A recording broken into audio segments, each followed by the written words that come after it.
I think this always needs fuel because the tanks only did it. It's just that little square on the front.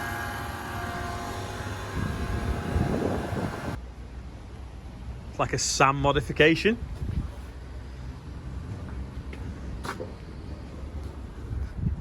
There's one drawback with having a seed sock is that you can empty the drill that easily. We've ended up with 4 part bags of seed that are all add up to about a ton. So we've ended up with a bit of barley seed spare. So I'm not just sure whether it's too late to drill it because it's winter barley seed. We're just going to weigh it now and see. Yeah, we've got 1140 kilos of barley left over.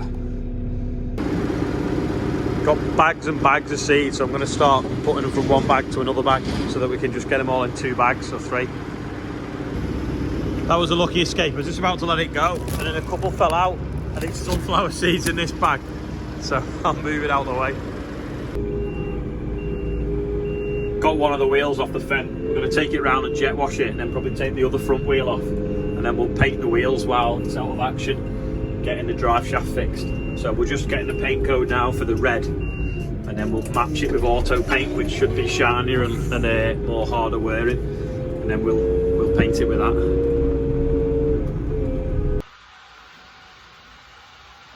Let go. Just going to whiz the wheel off now. Used to be a big job, but with these things now it's easy. Out of breath now. Me and Andy just struggled getting that off. Next time, take them off. We're going to make sure the hub's clean and full of grease. Can you tell which one is cleaned? Proper faded, that red, and obviously it's all damaged around the outside. I don't know whether it's ever had jewels on it, because it's all like round there, it's all chipped. Got the 10-ton strap. Gonna see if we can lift this up. It's got no wheels on. Wheel it round and jet wash the rest of it, because we decided we may as well jet wash it and paint it while it's off the road. Put it on the strap now and it's solid. It's a 10-ton strap, so you can count the tons by the stitching. There should be 10 black lines in it. Right, pull that axle stand out and then we'll go. Right, now if I get on the tractor and start driving steady, we can take the front end round to the jet wash. Whoa, whoa. Started up and the front link has decided to lift, which of course made the front end drop.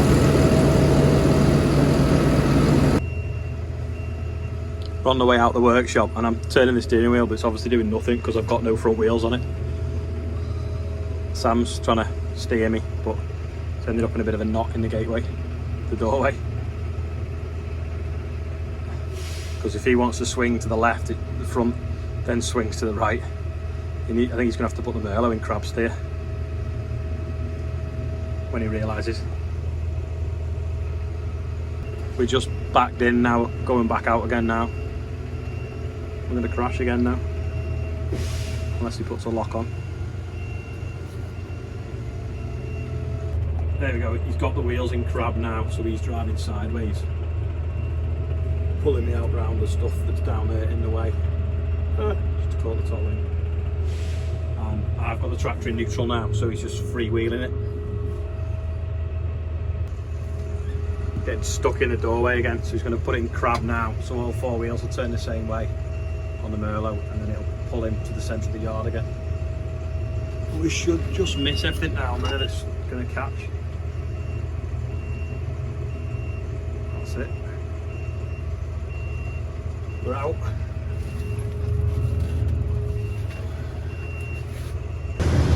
This morning we started clearing out, ready for putting the sunflowers through the dryer.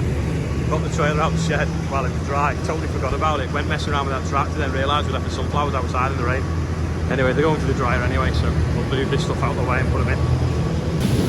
Yeah, perhaps wasn't the best thing to do, was leave it out in the rain.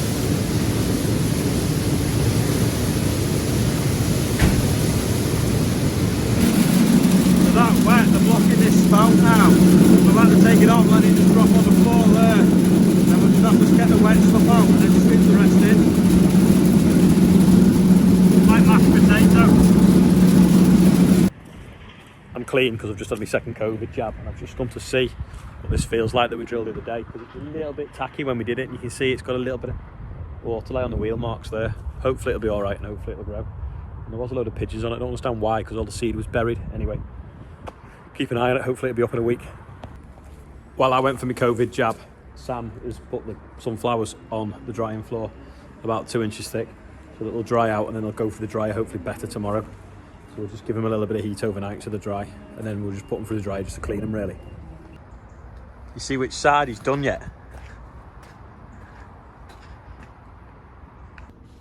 Brushing up now so we can get the 936 in this back corner out the way, ready to strip down for painting. So we don't want any dust on the floor, because obviously when we're painting it'll be blowing round. So we're just getting all this up. See what this does now. See if we can get that sticker off there.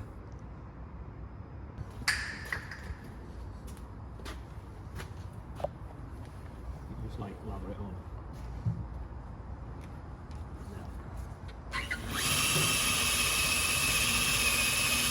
Essentially you're full of face when you do it.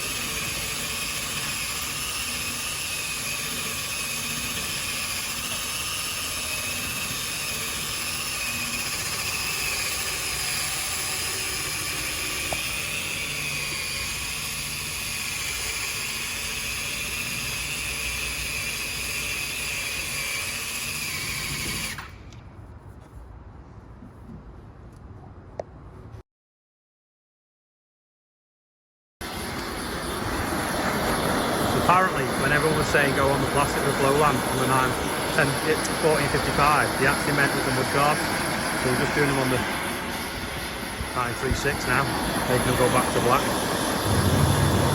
Brings the oil out of the plastic apparently back to the top, where the UV lights damaged it.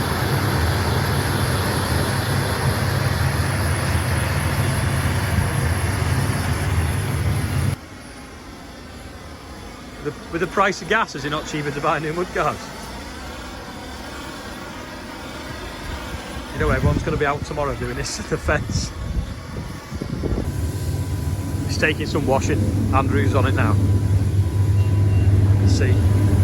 You wash the outside and you wash the inside and all this comes out. But the wheels are really badly sort of like faded orange. About as clean as we can get it now with the jet wash. We're going to get it back in the workshop now, ready for stripping down for painting. Hopefully it'll be nice and black for the track to run. Little update on the tractor: on the full fixtures are now out, so there's no Everton or Liverpool matches at home on 19th of December, Sunday, but Liverpool will be playing away and the kickoff is 4:30, so the match will probably go on till 6:20.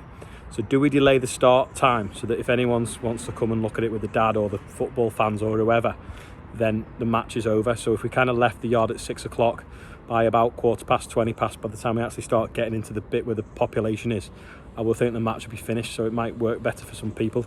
Don't know what everyone thinks on that.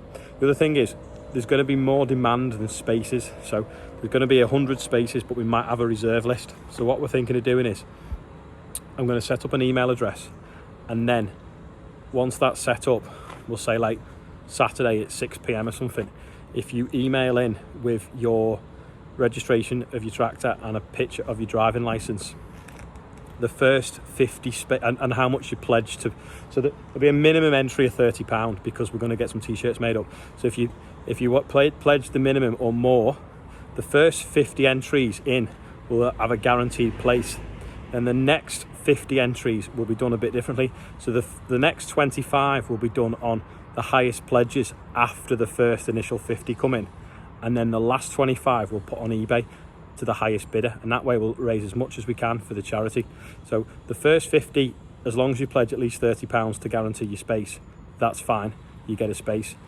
And then, but if you're not in the first 50, dig deep so that you've guaranteed a place and you'll be in the top 25 of the pledges, and then after that it's going to go on eBay. Does that make sense?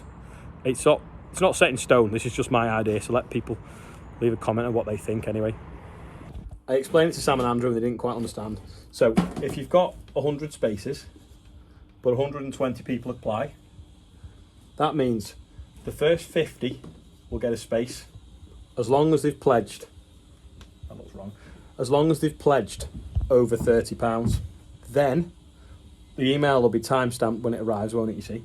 Then the next 25 spaces will be given to the remaining 70 that didn't get a space. The highest bidders out of that 70, then that'll be 25 people will get that space. So that equals 75, right? So there's 25 spaces left. So then people then, which will be the part of the sort of 45 that haven't got a space, go on eBay, and it goes to the highest bidder. And any dealerships that want to enter a tractor, they could collaborate with someone to put a good donation in on a bid here, or they could buy them off eBay. So that way we'll get 100 people that are the most generous and the most up for it, or the most keen because they've got in first in the first 50. So if anyone doesn't understand that, just leave a comment and I can try and explain it, because I'm thinking of letting the email address go live on Saturday. Off we go, Fendt walkies.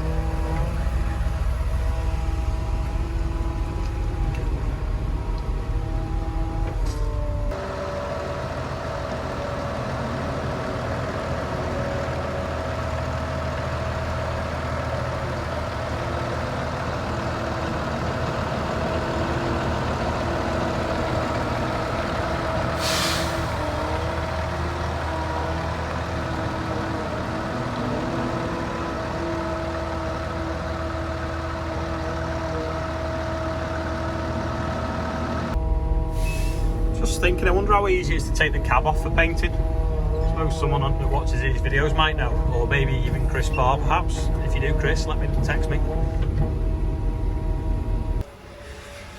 Got it in a workshop now. We've dropped it on blocks quite low down because it's easy to work on, especially when we're going to be taking the bonnet off.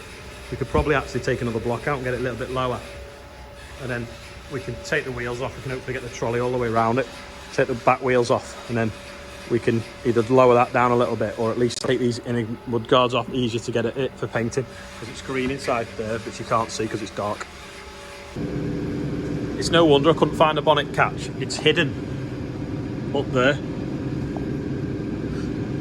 So I think these rails have been put on for when whoever's made that weight box thing must have done it. So it mustn't have them rails normally. Got the side panels and the bonnet up on the 1455. It's gone a bit dark now to show you. Andrew's just taking the fuel tank off the front of the 4955 so that he can wash it all out. It's huge, it's all that bit at the front. It's a work of art actually, because it actually makes the front of the tractor. That's about it for today. Plenty of birthdays. Sorry, I've not got time to read them all out. And also, we've not got any sort of field work done today because it's been wet, but we are making progress on Project Black 936. So that's pretty exciting because I can't wait to see what it looks like. Well, I know what it's going to look like. It's going to look brilliant. Anyway, if you want to watch another video, it's up there. If you want to subscribe, it's over there. Thanks to everyone that's watching. And also, if you've watched this far, please click like and maybe share it on Facebook, whichever. And I'll see you all tomorrow.